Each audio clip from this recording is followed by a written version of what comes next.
Goeiemôre. Dis 23 Oktober en tyd vir die wêreldnuus. So, ons sien dat nou nadat Trump gister sy meeting met Putin gekanselleer het, het hy nou strenger sanksies uitgebring teen die twee grootste oliemaatskappye daar in Rusland. Hulle begin nou die Russiese ekonomie squeeze met sanksies.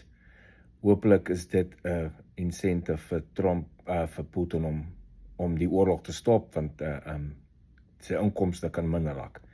Sy vermoë om wapens en goed te replace die hele tyd. Want dit lyk my nie uit 'n probleem om hulle met mense te replace nie. Hy offer maar sy soldate op, honderde per dag. Hy worry nie daaroor nie, maar as jy sy fondse begin afsny, dan sal dit dalk 'n bietjie moeiliker raak. So hopelik werk daai sanksies, hopelik is die ander lande betrokke deel in daai sanksies, sodat dit kan squeeze om daai oorlog gestop te kry. Daar was ook gister nag blackouts in dele van Belgorod in Rusland, soos die Oekraïense counter-offensive daar met drone strikes binne in Rusland self, en het energieplekke getref. En gister ook is daar, het hulle weer long-range missiele gebruik om binne in Rusland 'n paar plekke te tref. Een chemical plant is getref gister. So Putin moet verstaan, hy is die ou wat Oekraïne invaded. Hy kan nie heeltyd huil is Oekraïne terugslaan binne in Rusland nie. Dis maar deel van oorlog, hy moet maar vat soos dit kom. Nou, nog 'n drakboot is gister uitgehaal deur die Amerikaanse weermag van een van die Venezuela, Colombia drakbote. Hierdie keer was dit in die Weskus daar op in die Pacific Ocean gewees.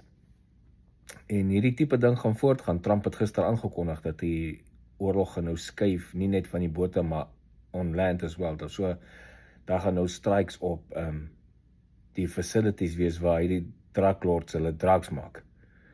So as ek 'n draklord is right now en ek weet waar ek my facilities het, moet ek maar gaan wegkruip. Want die military intelligence, hulle weet presies waar hy plekke is. So dit gaan nie te lank vat voor ons sien sekere villages of plekke in die woude gaan op in flames met al hulle drugs saam met hulle nie.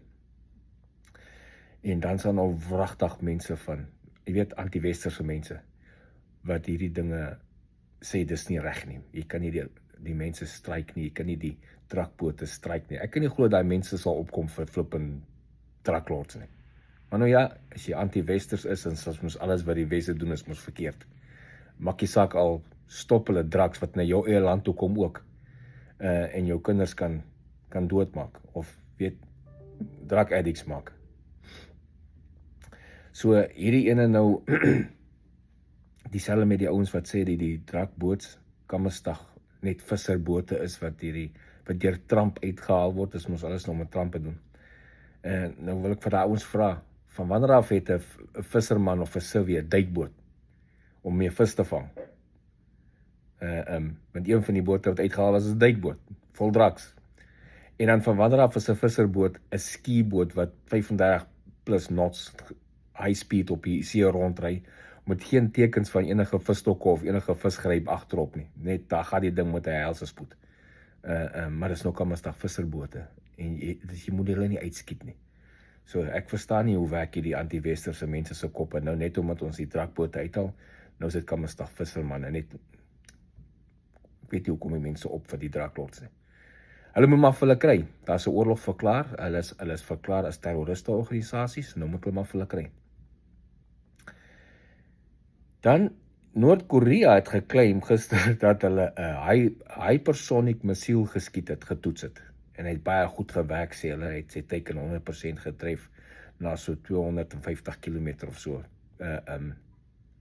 Daar in Noord-Korea. Nou en dit so, jy kan maar claim. Baie goed, Rusland, baie lande claim tipe wapens, en dan, maar om te claim is nie altyd dieselfde as vir die werklikheid, dis 'n werklike results is nie.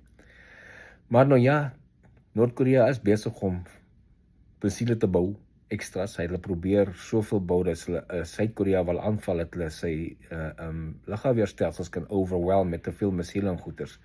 En dis 'n ding wat jy kan doen. Maar die probleem op die oomblik vir Noord-Korea is, die grootste deel van hulle weermag is baie verouderde Russiese uitrusting.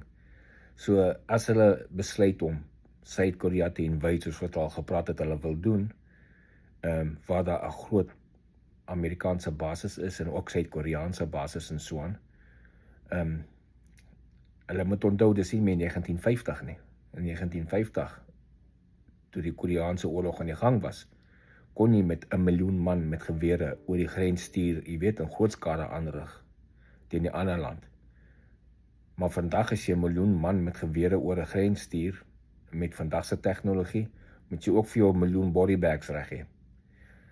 Want met die tegnologie met airstrikes en langafstand wapens, is die kans dat hy 1 miljoen man wat oor die grens kom, nie by hulle teiken gaan uitkom nie.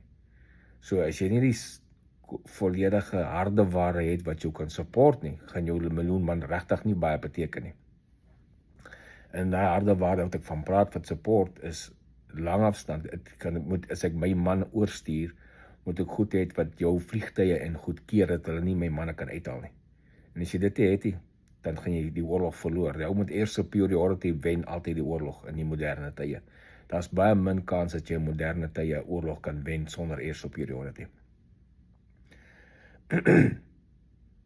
Dan het Maduro van Venezuela, hy het nou uitgekom gister toe sê hy vir Trump, want Trump het ons gesê hy gaan nou teikens op die grond begin stryk, soos ek nou nog van gepraat het.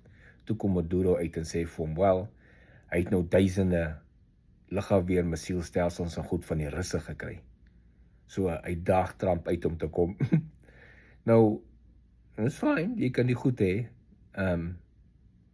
Het is nou al oor bewys die Russiese missielstelsels, lugafweer missielstelsels, is nie regtig so goed soos wat hulle claim op papier nie. Jy weet, hulle claim op papier wat die goed alles kan doen. En veral nie teen stelvliegtuie nie. Ons het dit gesien daar in Syrië, het Amerika mos strikes op ISIS gedoen. Toe gaan Rusland en sê, okay, hulle sit 'n S-400 stelsel daar neer, naby waar die ISIS is, om te keer dat die Amerikaanse vliegtuie daai plekke stryk. Al wat die Amerikaners gedoen het, is geswitch van F-18's na F-22's, toe stealth-fighters, en nog steeds dieselfde plek gaan bom. En nie een van hulle stelsels het gewerk nie, om die F-22's te stop nie. Dieselfde met dieselfde met Iran. Iran het ook van die beste Russiese lugafweerstelsels gehad, en eenvoudig het Israel met F-35's ingevlieg en hulle gaan uithaal. En nie een vliegtuig is afgeskiet. Daarna het Israel oor Teheran rondgevlieg. En nie een van Israel se vliegtuie kon afgeskiet word nie. En daarna het die Amerikaners ingekom met stealth-bombers en daai nuclear facilities uitgehaal. Steeds nie een vliegtuig afgeskiet nie. So wys jy hoe goed is die Russiese lugafweerstelsels. Maar nou ja, dis Maduro, die ook wil hou vas aan power. Dan kom ons by die geskiedenis uit. Nou in die geskiedenis, al wat ek kon optel in vandagse geskiedenis wat interessant is, daar's baie goed in die geskiedenis, maar baie goed is nie so interessant nie, of langdradig, maar vandagse interessante weergawe vir die 3de of die 23ste Oktober is presies vandag 2001. 24 jaar gelede, toe kom Apple uit met hulle iPod. Toe release hulle die iPod, en onthou 'n paar jaar later het hulle eers smartphones, iPhones en die goed release.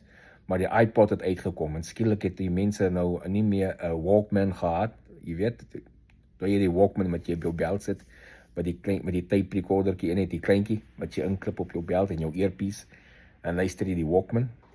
Dis toe vervang met 'n iPod. Nou skielik het jy 'n klomp musiek in hy klein iPod wat jy in jou sak kan dra met jou earpiece en loop rond, en die kinders het iPods gekry. Die ryk kinders, want hulle was nogal duur toe hulle uitgekom het. Sorry vir die. Hulle was nogal duur toe hulle uitgekom het. Maar dit was in 2001. Nou trek ons 24 jaar later. Kyk hoe vinnig en ver het die tegnologie verbeter. Waar sit ons vandag? Hier sit ek met my iPhone met julle en praat. En die tegnologie ontwikkel so vinnig. Die goed wat binne-in is. Hierdie iPhone waarmee ek met julle praat, sy computing power is ver groter as my eerste rekenaar. Sy selfoon is ver beter as my eerste Nokia selfoon. Sy kameras is ver beter as baie digital kameras en obviously al die ander goed wat jy binne kan doen en die toegang wat jy het tot die hele wêreld. Jy druk net een knopjie en vinnig kry jy antwoorde. En dis dan die development van tegnologie. Dis ons nuus vir vandag en ons history. Sien ons mekaar weer môreoggend. Baie dankie.